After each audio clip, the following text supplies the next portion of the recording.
The views and opinions expressed by the hosts do not necessarily state or reflect those of the company and its management. Furthermore, the views and opinions of the guests do not reflect those of the hosts, the show, the management, and the network. Patira mo! Patira mo! Patira mo! Sa Tandem Online!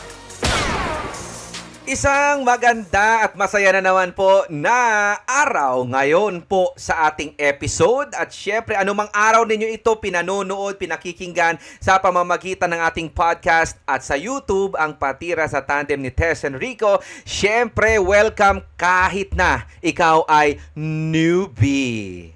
Correct! Luma ka man, amoy amag ka man, amoy ano ka, mababango, kung ano man ang estado ng amoy alamang mo at ang gilagid mo. Welcome ka dito, Espren. Ito pong muli ang Patira sa Tandem. At ang tropa na binubuo ng aking pack na partner at shoot na shoot sa JAR. Wow, in-spell na ngayon. Siyempre si DJ Tess. At syempre, ang bumubuo ng good vibes sa programang ito, kasama po natin nag-iisang house na house and everything in life, DJ Rico with an H. Yan. Ganon.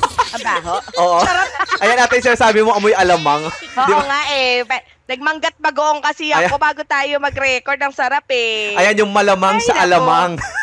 Yes! Naiwan na siya dito pero okay lang yon. Maghuhuntahan pa rin tayo. Correct. Kasi ito na po ang mga mensaheng pinadala nyo sa ating Facebook page na Patira sa Tandem. I-search mo lang yan, Espren. Welcome ka din dyan. O eto, ready ka na ba, Espren? Gora tayo dito. Nako naman, Gora naman tayo mabwisit na naman sa isa namang patira. Correct! O eto, kukulunit ang dugo natin ng very light. Sabi dito, hello at Happy New Year, my favorite tandem Lodi. Ay, susya. Pinapangan namin ang nanay ko lagi, mga patira ninyo. Kalimot problema kalokohan nyo Ay, okay. Yan, sabi niya. At dahil nga dyan, sana mabasa din itong patira ko. Tago nyo lang po ako sa name na Mrs. Smiley. Hindi naman po sobrang lalim ng prob ko tandem or problema ko tandem. Pero nakakayamot po talaga, nakakapeste. Kasi itong asawa ko, ang hilig-hilig magpahaba ng balbas at bigote. Tawagin na lang po sa ngalan na Mr. Bigotilio. Ako naman po ay talagang buwisit na buwisit sa kanya ng gano'n ang itsura niya. At bang para sa akin, hindi talaga malinis na matignan. Guys, simple para sa iba itong problema ko, pero totoo na asar ako kaya ayoko siyang hinahalikan. Iniisip niya tuloy, baka hindi ko na siya mahal. Parang tanga. Siyempre, mahal. May pandidiri lang ng konti. Hehehe. Thank you, Tandem. Mrs. Smiley. Diyos ko si Smiley. Diyos ko, ito yung sinasabi ko na nga ba. Actually, nung bago pa lang ito pinadala sa atin, nung nabasa natin ito, bago mag-ere, alam mo, partner, kinontak ko na ang UNESCO. Kasi concerned ng UNESCO dito, pati yung DILG, DPWH, lahat na rin po. Ay, nako, sabi nila, very touching at ang laki-laki ng problema mo daw, sabi niya sa buhay. Parang parang national issue, no? Yun yung bang kailangan natin talagang isolve talaga at problemahin natin to ng ganitong madaling araw, nakakapeste ka. Alam mo yun? Para kang tanga. Grabe kayo kay Smiley. Uy, pero baka nga kasi may mga misis na gano'n. Baka may mga babae na hindi nila talaga matik kapag... Partner, ako kasi kahit ano lang. Diba? Oo, kasi lahat naman yan pag... Hindi ka magiging ma-erbog today. Sinasabi ko na... Tetext ko na nga muna yung asawa mo. Wait lang ha. Kasi depende talaga sa trip yan ng mga kababaihan. Okay, sa akin, parang walang problema. Yung parang yung partner, yung personal preference, ika nga natin. Sa physical, yung attachment mo dyan. At saka wait lang. Hindi niya sinabi kasi sa atin kung gaano na sila katagal bilang mag-asawa. Kasi pwede nating ma-measure kung pwede ko silang husgahan. Di ba? O pwede silang husgahan kung bakit ganyan ka pa rin ka-irritable kayong ang tagal nyo na nagsasama. Di ba? Parang ganun eh. Pwede mong edi ikaw na mismo magregalo sa kanya ng mga pang-ahit. Tapos sabihin mo, darling, sige na, pagbigyan mo na ako, alisin mo na yan. Para sa labing-labing natin, hindi ako masyadong nakikilite. Oo, yun, di ba? Totoo na. Kailang mga lambingan lang. Huwag mo naman, baka naman kasi inuhusgahan mo. Baka naman masakit ka din magsalita. Syempre, Oo. diba, kung yun yung trip ng asawa mo, dapat, nire-respeto mo din. Pero kung hindi nga nag-work sa'yo, pwede mo naman siya kausapin ng maayos. Paano diba? ba yung ano? Kasi kumbaga para sana nagpadala ka ng picture sa amin dito, doon sa nagpapatira, si Mrs. Smiley ba yon? Si Mrs. Smiley. Ayan na. Sana pinadalan mo kami kung gaano nakahaba yung bigote at yung Or balbas kakapal. niya. Oo, di ba? Kaya naman pala siya nagreklamo kasi yung buhok dito sa baba parang abot na sa tuhod. Parang medyo may pagka-Harry Potter level. Oo. Parang character na sa Harry Potter. Ay, alam mo, pag gano'n, medyo talagang, pahawakin mo na siya ng patpat tapos magmahi ka na pwede nang ganun ba yun?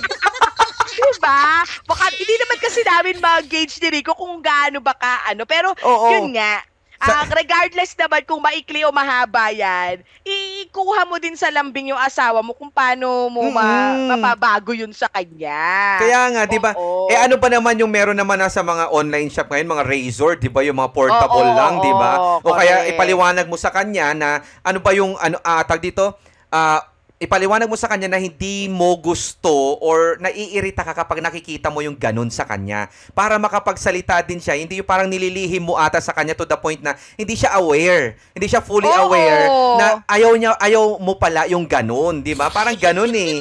Nakikita ko lang. Sabi mo dito sa message mo sa amin, ang iniisip tuloy ng asawa mo, hindi mo na siya mahal. Uy, baka mamaya mag-lead yan sa mas malaking problema, ha? Mag-asawa kayo. Dapat, kung ano man ang mga hinaing mo sa buhay, nalalaman niya. Lalo na at siya pala ang hinaing mo sa buhay, yung balbas at bigote niya. Diba? Let him know. Baka naman mamaya iniisip niya, Diyos ko, may lalaki ba tong asawa ko? Ba't hindi ako hinahalikan? Totoo, diba? Bakit parang hindi na ako mahal? Parang hindi mo na ba ako mahal? Ganon. Kaya nga, ito naman sa asawa mo, syempre, kumbaga maging aware ka rin naman kung ano na ba, kung baka dugyot-dugyot naman na siguro yung balbas bigote mo. Parang ganun din kasi, alam mo, parang sa level kasi ng pagkairita kasi nitong ating sender, si Mrs. Smiley, parang hindi talaga katanggap-tanggap na parang pahawakin mo siya ng tablets, 10 tablets dyan, baka mamay bagay na sa kanya. Alam mo yung parang ganun eh. Di ba? Baka mamaya, looking Stone Age na siya. Na parang, baka alam mo yun. At saka siguro, gusto rin syempre ni Mrs. Smiley na maganda rin yung image niya sa kung sino yung mga tao sa paligid nila, na mas presentableng makita or tignan. Or meron naman kasi mga taong wala silang pakialam. Pero since nasa marriage kayo, syempre we assume kasal kayo, nagsasama kayo, mag-asawa kayo. Di ba, mag-compromise kayo. Hindi yung baka naman mamaya, hinuhusgahan man na rin yung asawa mo, di ba? Pag-usapan nyo na lang yan. Kumbaga, nyo na lang. Ito naman si Mister, kung hindi mo talaga mag-give up, totally matanggal yung mga, balbas bigote mo, i-trim mo na lang. Easy trim lang, di ba? Parang to the point naman na kaaya-aya ka pa rin siguro. Kung, ang gusto siguro ni Mrs. Smiley, parang kung ano itsura mo nung nakilala ka niya, nung mga bata-bata pa kayo. Parang ganun kasi ang gusto niya eh. Kasi aminado ito, partner, totoo to Sabi nga nila, di ba, kapag tumatanda na at mag-asawa na halimbawa kayo, di ba, minsan minsan parang, alam ko nakaano na rito sa TikTok, yung parang anong itsura na nung asawa mo after 10 years, 15 years na kayo magkakasama. May ganang di ba? trend. May malaki na yung tiyan, mayroon na talagang bigote. Totoo yan, paminsan kasi, lalo na sa akin, iniisip ko minsan, parang okay na to itsura na to, okay na to ganito, magpahaba na lang ako ng buhok, parang, feeling ko kasi okay na ganito rin yung damit ko, okay na. Kumbaga, nag-pass by na. Kumbaga, sobra ka kasing contented na eh. Alam mo yun, parang kontento ka na kasi. Kaya parang hindi na rin masyadong ma-effort kung malinis or ka banidoso. Oo, diba? Sa akin kasi parang habang tumatagal daw mga kalalakihan, parang pinapabayaan na lang nila. Parang wala na yung pagiging banidoso pag tumatanda na. Parang ganun. Minsan nga yung iba dyan, parang ikalawa, ikatlong araw na ata yung boxer nila, yun pa rin yung suot. Parang ganun eh. Diba? Pwede mag side A, side B, pero wag nyo namang same side, tapos ilang araw. Diba? Wag naman ganun. Pero kumbaga, siguro kasi, Espre, nang nakikita ko naman, baka kasi hindi na yun ang priority ng asawa mo, yun Mrs. nga Smiley. diba? Kasi syempre, ang mga lalaki, ang mga padre de pamilya, malalim din mag-isip ang mga yan eh. Malalim din yung mga outlook nila sa buhay na dapat ito yung priority ko bilang asawa, bilang padre de pamilya. So, may mga tendency na napapabayaan ng sarili, nakakalimutan ng sarili. Totoo. Kaya nga nandyan ka eh, di ba? Bilang asawa, Mrs. Smiley, bago ka na nagsisya ka, mo yan. Kaya nga, di ba? Kumbaga parang Nag-mood swing na naman. Diyos ko, ito nga sinasabi ko talaga sa inyo, mga perwisyong totoo lamang talaga dito, mga espre. Bakit na nagwawala? Kaya nga, di ba, partner, totoo naman eh. Parang sabihin na natin na, ano na eh, yung mga lalaki kasi kapag mga ganyan, bukod sa sabi mo nga yung iba na yung priority, yung mga parang ano na eh, ito na lang, okay na to. Huwag mo nang baguhin. Yan. Okay na parang to. ganon, Pwede di ba? na to. Parang ganyan. Lalo na kung, syempre, dyan mo na, ang magandang bagay dyan, Mrs. Smiley, alam mong walang babae yung asawa mo. Yo. Diba? Correct. Kasi pag ganyan, walang pakialam sa sarili, syempre, walang pinapapogian niya. Alam mo, kasi minsan, alam mo kapag may babae ang lalaki eh. Totoo. Yung biglang mag-gym mo. Bakit parang nagpapamuscle ka dyan, darling? Wait lang. Pa, saglit. Anong nag-gym? Ano ka? 65 years old ka na pa. Ano? Biglang may napupusuan pala. Kaya nga, diba? totoo. Biglang bumibili ng mga pampakenis ng Festla Curl. May mga pagbili-bili ng mga gel pang wax sa hereret. Tapos may mga bagong mga pamorma bros. Yun pala, may kekemeheng iba. O di ba? Correct. Yun.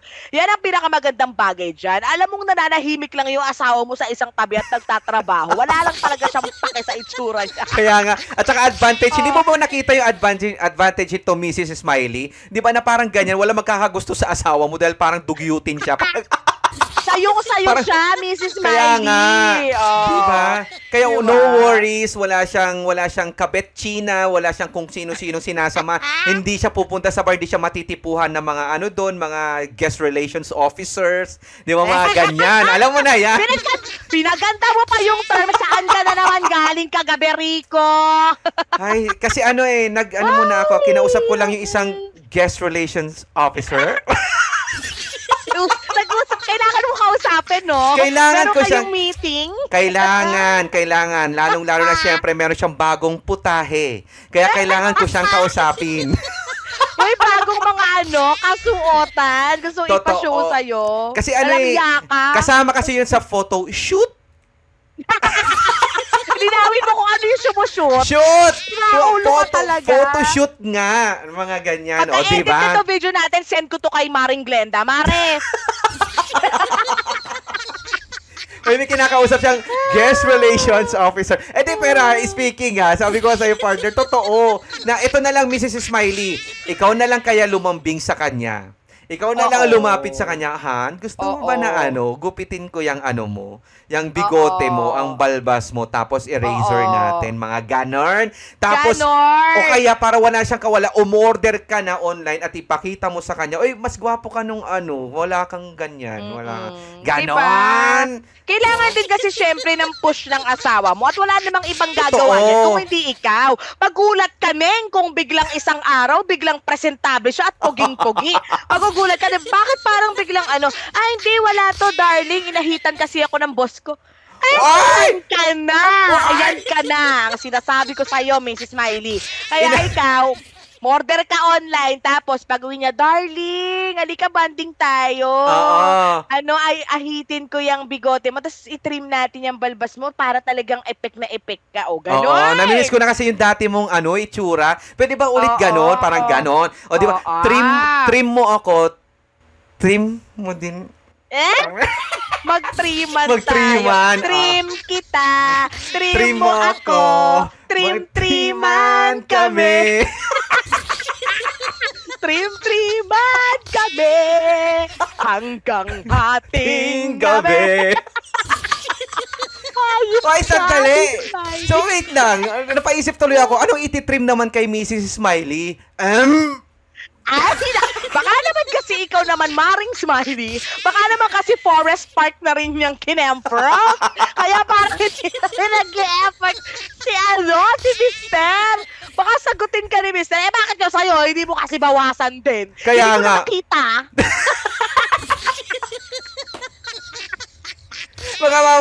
Kaya di ba, pag ano naman, ito no, si Mr. Pagpa-ermitanyo levels naman na, minsan siguro sa mga lalaki, katanggap-tanggap yung medyo paano na eh.